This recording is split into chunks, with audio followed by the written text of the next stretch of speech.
Welcome to TS news room. గౌరవ మంత్రివర్యులు తన్నీరు హరీష్ రావు గారిని స్వాగతిస్తున్న తెలంగాణ తొలి MBC corporation chairman Taduri Srinivas గారు.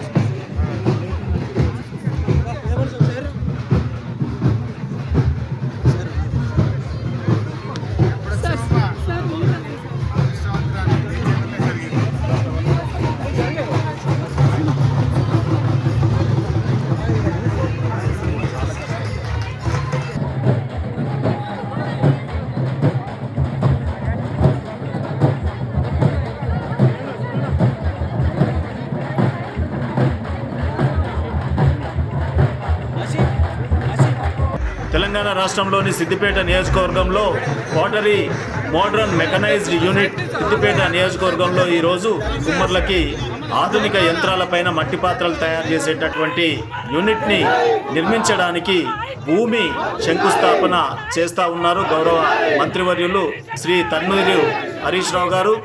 అదే రకంగా తెలంగాణ తొలి MBC corporation chairman Taduri Srinivas.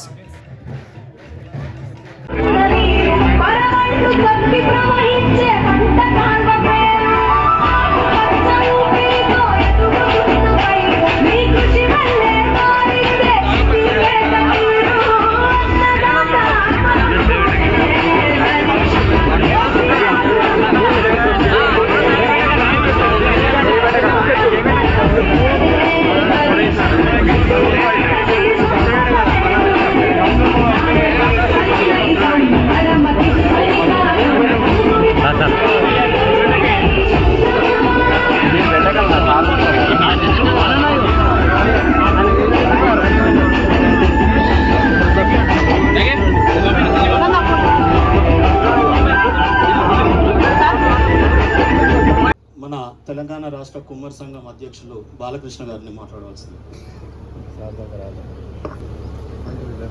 ఇది చరిత్రలో నిలిచిపోయే దినం. ఈ దినానికి శ్రీకారం చుట్టి తెలంగాణ రాష్ట్ర కుమ్మర్లందరినీ మంచి సువర్ణ అవకాశాల వైపు తీసుకెళ్లేటట్టు చేసిన మంత్రి గారు సిద్దిపేట అన్న హరీష్ అన్న గారికి కుమ్మర్లందరి తరఫున ప్రత్యేకమైన ధన్యవాదాలు తెలియజేస్తున్నాను.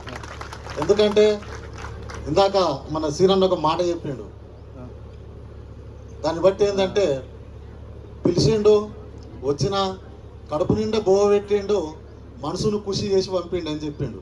నిజంగా ఏ నాయకుడు అయితే ప్రజల పక్షపాతి అవుతాడో ఆ నాయకుని ఆధ్వర్యంలో ఉన్న అందరూ కూడా అన్ని కులాలు కూడా అభివృద్ధి చెందుతాయి. దానికి ఉదాహరణనే మన సిద్దిపేట నియోజకవర్గం ఉండడం జరిగింది. వాటిని అన్నిటినీ చూసిన తర్వాత మేము వెంటనే ఇక్కడ ఒక ట్రైనింగ్ ప్రోగ్రాం పెట్టి ప్రోగ్రామ్స్ చేస్తున్నప్పుడు ఈ రాష్ట్రంలోనే నిజంగా ఎవరైనా నాయకులు ప్రజల పట్ల నిరంతరం ఒక తెలుసుకునేటటువంటి తత్వం ఉన్నటువంటి మన హరీష్ అన్న గారి దృష్టిలోకి మా ప్రోగ్రామ్స్ రావడం జరిగింది.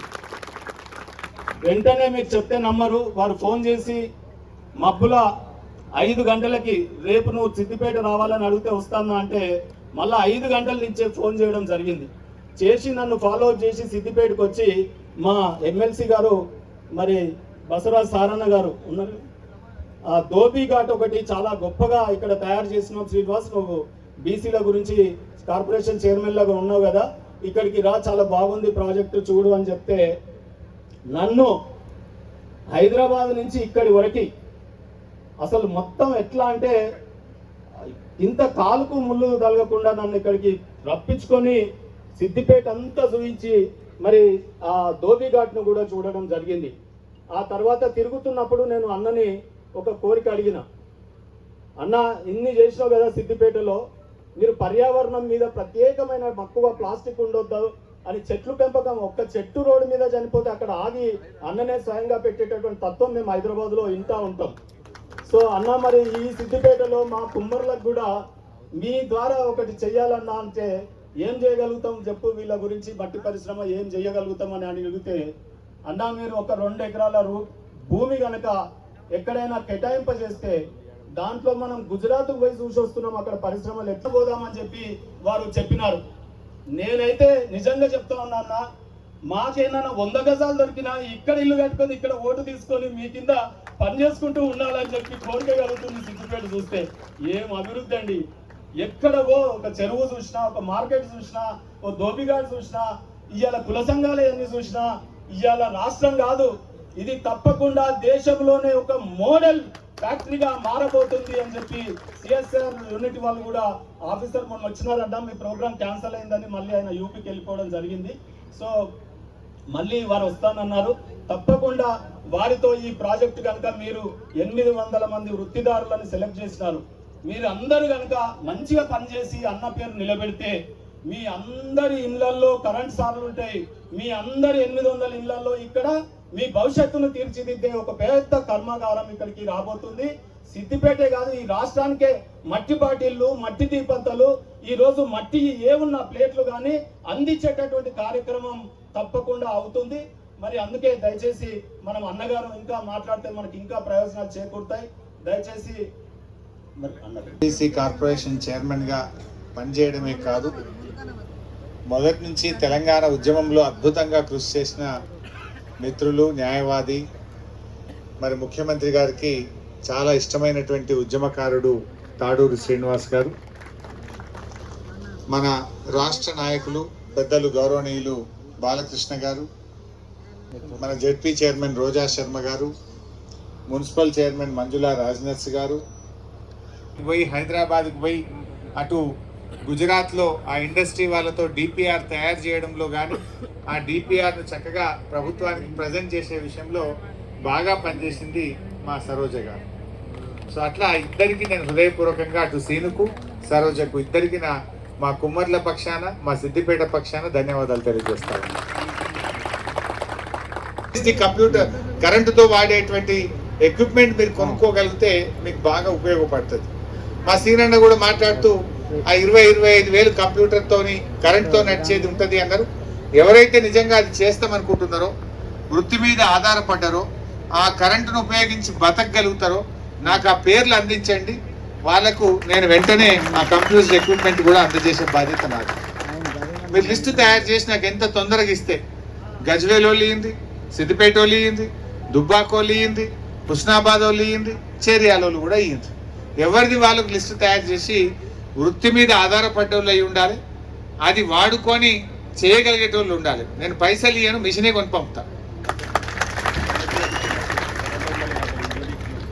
పైసలు ఇయ్యము, మిషనే కొని పంపుతా. ఎందుకంటే పైసలు ఇస్తే దాన్ని అటు ఇటు పోతే, మిషన్ అయితే బతుకుతారు.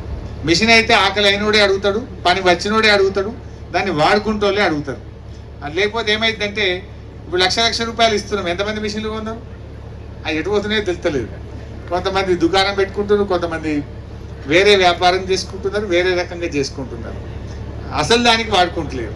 సరే, అందువల్ల ఎవరన్నా మీరు నిజంగా మేము చేసుకుంటాం అనుకునే వాళ్ళు, ఇష్టం ఉన్నటువంటి వాళ్ళు, వృత్తి మీద ఆధారపడ్డటువంటి వాళ్ళు, కరెంటును వాడి పని చేయగలిగే సామర్థ్యం ఉన్నటువంటి వాళ్ళు నా దృష్టికి ఆ వివరాలు తీసుకురండి. తప్పకుండా దాన్ని మీ అందరికీ ఆ మిషన్లు కూడా కొని పంపిస్తా అని చెప్పి కూడా మనం చేస్తాను.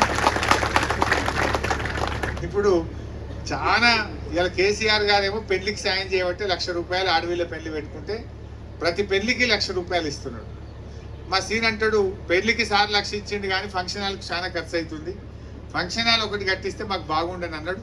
నేను ఇప్పుడే మా రాజ్నర్స్ చైర్మన్ గారికి కూడా చెప్పిన, దీని పక్కనే వీరైతే ఈ 2 ఎకరాలకు పక్కనే ఏదైనా జాగా చూసి తప్పకుండా త్వరలో ఒక ఫంక్షన్ హాల్ నిర్మాణానికి కూడా శ్రీకారం చుడతాం.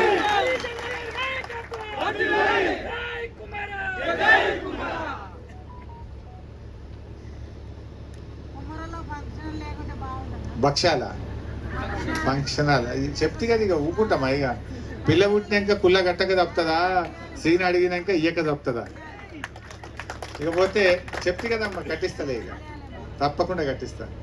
ఇక మళ్ళీ మా సీన్ అని ఇంకోటి పెట్టే, ఇప్పుడు మీటింగ్ వస్తే ఇచ్చిండ్రు బాగున్నది అందామంటే కొత్తవి పెడుతురు అన్ని, ఇక ఇచ్చిన దానికి థ్యాంక్స్ చెప్తారేమో అంటే తమ్ముడేమో ఫంక్షన్ హాల్ అనే, ఈ అన్ననేమో విగ్రహం పెట్టమనబట్టే, శాలివాహన చక్రవర్తి విగ్రహం పెట్టమంటుండు.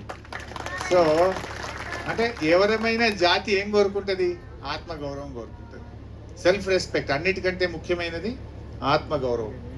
ఆ ఆత్మగౌరవం అనేది మన జాతి యొక్క ప్రతీక. అంటే మన శాలివాహనులని గర్వంగా మనం గొప్పగా ఎందుకు చెప్పుకుంటాం? ఆ చక్రవర్తి పేరు చెప్పుకొని మా జాతికి సంబంధించినటువంటి శాలివాహన చక్రవర్తి ఉన్నాడు, మాది ఇంత గొప్ప చరిత్ర ఉన్నదని ఎవరమైనా తమ తమ జాతి గురించి తమ చరిత్ర గురించి ఏ జాతి అయినా గొప్పగా చెప్పుకోవాలనుకుంటుంది.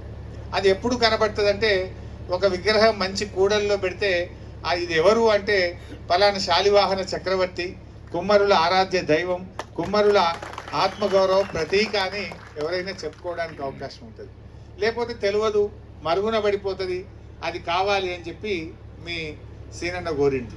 ఇప్పుడే చాకలి ఐలమ్మది స్టార్ట్ చేసినాం. ఎందుకు? మా రజకుల ఆరాధ్య దైవం, రజకుల ఆత్మగౌరవ ప్రతీక చాకలి ఐలమ్మ.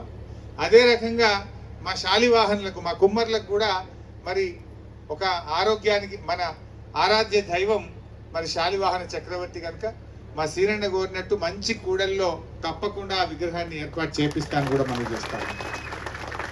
మరి వద్దు, ఈ రకంగా నేను మీ అందరినీ కూడా కోరేది ఒక్కటే, ఇవాళ ఎంతో కష్టపడి ఈ ప్రాజెక్టును తెచ్చినాం. నిజంగా చెప్పాలంటే ఎండి గారు కూడా అన్నారు, దీనికి సంవత్సరంన్నర కష్టపడ్డాను నేను.